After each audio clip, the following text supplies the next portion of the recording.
These are some real human specimens here. This is Reggie Jackson, Mark McGuire, two of the most powerful swingers in the history of baseball, two of the most powerful power hitters in the history of baseball.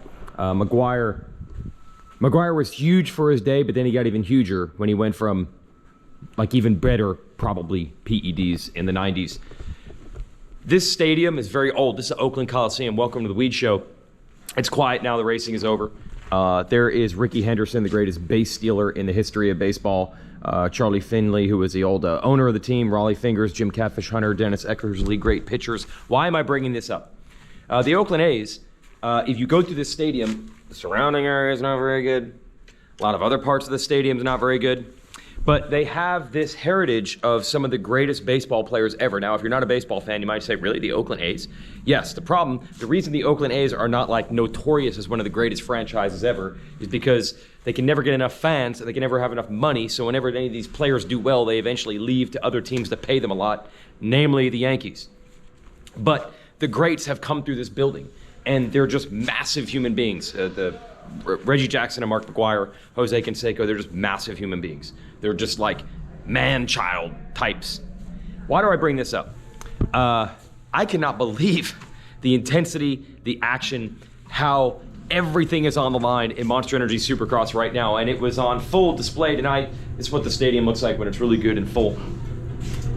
Gosh, what an amazing race. Gosh, what an amazing race. You got exactly what you wanted. The top 6, 7, or 8 guys all starting up front, and they all had their shot at it. It started whittling down. Roxon was good at the beginning, lost some ground. Anderson was good at the beginning, lost some ground. Plessinger was good at the beginning, lost some ground. Then we were down to Webb versus Tomac versus Sexton, which was what everybody wanted to see. And then Tomac and Sexton got away from Webb. The whoops were a liability. They got away from him there, no doubt about it. Good job. And then it was down to Sexton. The same old story. Can Sexton finally get one of these in a 20+1? And then he threw it away, and it's getting like eerie. I mean, it happened with about 6.5 minutes to go, which is pretty much when all of his races tend to unravel. It's pretty wild. Well, sometimes it's the very last lap, but that last 6 minutes has been a disaster for Sexton. And then Tomac looks like he has it, which is a great bounce back after the weirdo ride last week in Tampa. And then he makes a mistake in the last lap, just in time for Webb to find his typical insane last lap abilities. And we had a race in our hands. And Webb was threatening Tomac on the last lap. And he had a different rhythm here that's gone now. These jumps are gone. And I was like, man, if that rhythm's that much faster, he might get inside of Tomac in the last corner. He ran out of time. It's awesome. It's historic. Eli Tomac has been great. We just write the Tampa one off. We know there isn't any panic or alarm or any problem. And we now know that Eli Tomac is back, and he held on to the red plate. But here's my point of pointing out the greats of baseball that went through this stadium and watching. I got to announce on the floor tonight. I was like here in the thick of it. Like I was right here when Sexton crashed. He crashed right here. Most of Sexton crashes, he'll lament that he just suddenly loses traction. He crashed right there. He said, I don't know what happened. I did the jump the exact same way on the previous lap. Nothing went wrong. And then so quick, I just had a 2-wheel drift and I was down and there was nothing I could do. He was disappointed. Then I got to see these guys on the podium. And here's the point that I'm getting at here in the Weege Show, brought to you by Racetech. These guys are specimens. They are specimens.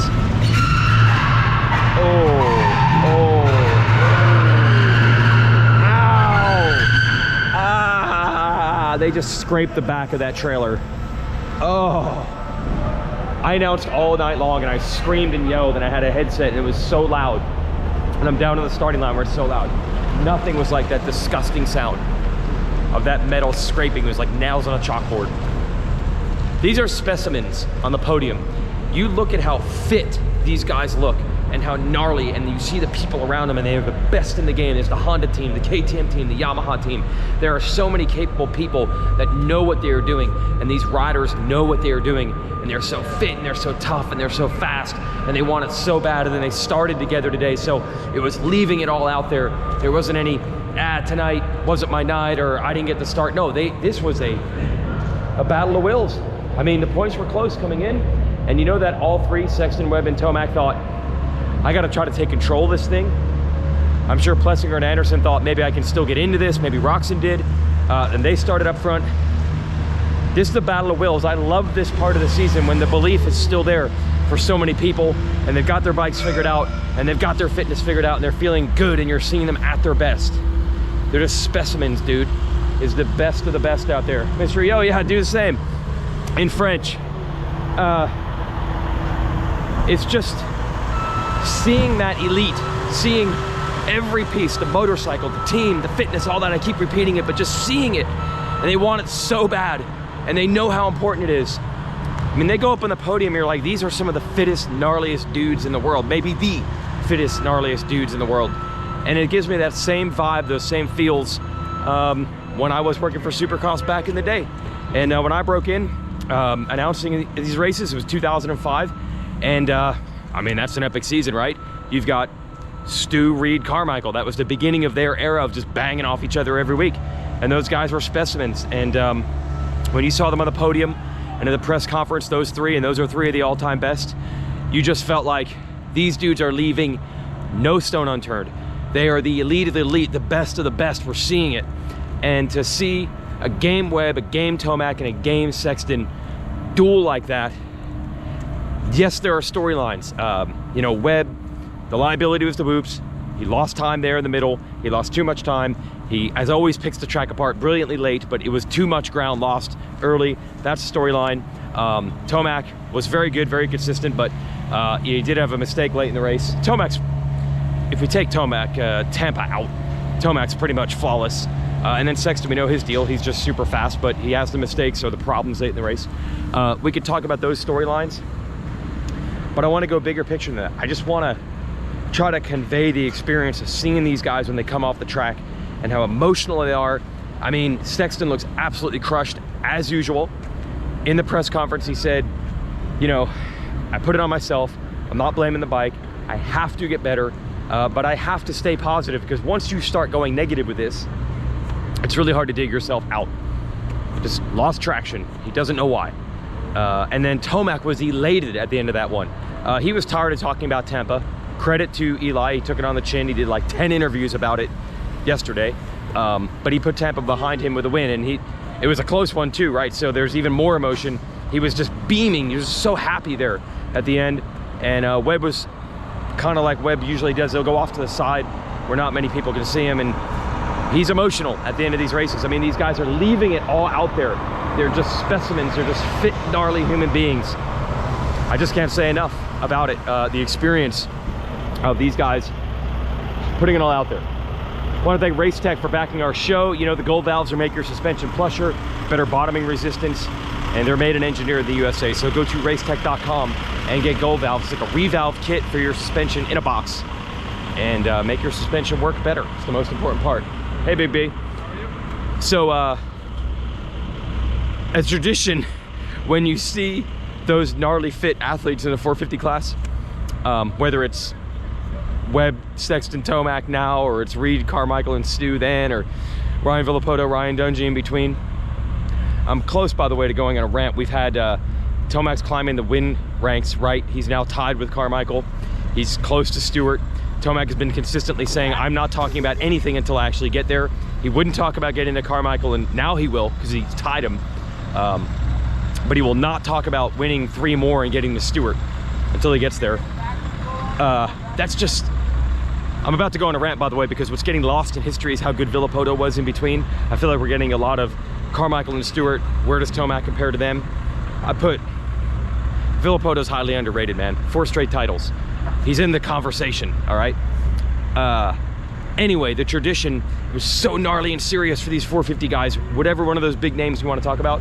And in the 250 class is just so darn lighthearted. And that's led by Jet Lawrence. I don't often talk 250s as much on the Weege show, but Jet Lawrence is just hilarious. He decided to quad, a very difficult quad on the last lap of his heat race when he had a sizable lead. He just thought he could do it.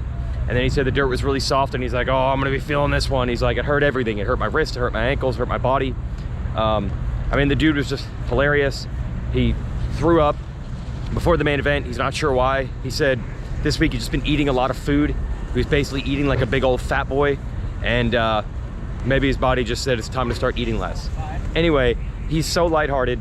I think Plessinger has proven that you can be that way in the 450 class now. Back in the day, it was like you instantly turned serious and gnarly and didn't have any fun if you're running up front in the 450s in previous times, but I think it can be done. I think we can still get the cool, fun jet in the 450 class. But the tradition of the 450 guys being these gnarly, just smoked warriors at the end of the day, and the 250 guys goofing around, it happens. It's just same today as it was back in 05. I remember it was like Josh Hansen and Grant Langston and Davey Millsaps, and their press conferences were hilarious, and then you went in there and you could just cut the tension with a knife between Reed, Stewart, and Carmichael. That's it. It's just so exciting to be able to experience this, and you're not always going to get it. The racing's not always as compelling. Sexton has been cast in this drama as the guy who has his heart broken or ripped out every week. That's unfortunate. His lot in life. That sucks for him, but it certainly makes for a compelling show to watch every week when the same thing keeps happening. He's leading and you're like, oh man, is he going to get it done? Having Webb back in the mix and that Webb last lap, you think it's over and it's not. It's always compelling. And then we have Eli Tomac. We have a living legend amongst us, and the fans just freaking absolutely love Eli Tomac right now. And it's so cool to be running opening ceremonies as I was on the mic tonight and just know like, oh, they're gonna get even louder for this guy. That is so cool. And I will say we never had that with Villopoto. I don't feel like there were people going to the races saying, I just want to scream my lungs out for Villopoto. But when Tomac was on the podium tonight, there was a Eli Tomac chant going, because he stuck around long enough. If we had 3 more years of Villopoto, that would have happened, and the personality would have come out. So we've got this compelling personalities and compelling racing. It's just so cool, man, on the big picture and the small. And someday Jet will be up there racing them too. I was talking to Jeremy Coker, the Yamaha team, and they're gonna do everything they can to try to convince Eli to race some more. I mean, he's always said it's Supercross only. He's really good. Star Racing will leave the door open, leave the light on for as long as he wants to keep doing this. Whether it's motocross, whether it's the Super Motocross playoff later in the year, next year, they want him to be a part of it. Why wouldn't you? It's Eli Tomac. It's a great time.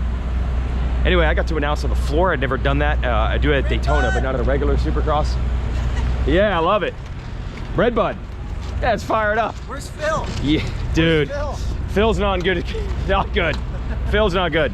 I think Phil Nicoletti dislocated his wrist. You know, Redbud is Lot B. Don't go out there here in Oakland. You do not want to do that here. You get fucked here. Yeah, you don't want that. We don't want Lot B. Yeah, it's a totally different type of party here at Oakland compared to Redbud. That's Jay Dungy. That's Ryan's brother. It's Plessinger's mechanic. It's late here. We're gonna wrap it up. I feel like I'm just rambling at times. I feel like I'm repeating myself a lot, but I cannot emphasize enough. So I got to host a live show and scream my lungs out like Lurch, the normal floor announcer, does. He wasn't available this weekend. This, remember, wasn't even on the calendar originally to race this weekend. It was really cool to have the crowd and then have that kind of race and show. Just awesome times, everybody. Go to racetech.com. Thanks for watching the Weege Show. Bonus coverage. Yeah, I forgot. One of the things that made this so compelling tonight, I'm trying to get this lighting just right, if I can get the stadium just right. The track was so gnarly. We had back-to-back really difficult whoop sections and a dragon back with 6 jumps across the top. Normally the riders say it's 3 to 4, very rarely 5, never 6. Supercross riders will never tell you that they get tired. They're always in great shape, right? But at the end of the whoop section, the heart rate is up and the legs are feeling it. And then to follow a dragon back that you have to basically skim like whoops, and then another set of whoops. And these whoops were death-defying. I mean, they were so gnarly. That was what you're really seeing, the best of the best. It was a challenging track. Tomac said he was surprised for this soft of dirt to see such a steep build. Normally, when you know the dirt's soft, and you do know it's gonna be soft here, the ramps aren't quite as steep. So he was surprised to see it that way, and that really just came down to line choice and those little details. So Webb thinks it was, you know, he didn't skim to the end. Tomac skimmed a little longer, and Sexton skimmed a little longer. That allowed him to pull that gap in the middle. And yeah, it came down to that, like how long could you skim those crazy whoops? Or when are you gonna jump? And when you did jump, how quickly could you do it? So we have great riders at their peak and their prime, and then a difficult track to challenge them as well. It's great. Yeah. Shout out the Dirtworks guys. The riders probably hate them right now because they're smoked. They're gonna be so tired, although they're not gonna say it. But the track bought out the best of the best, which is what you want to see, right? I just wanted to say that too.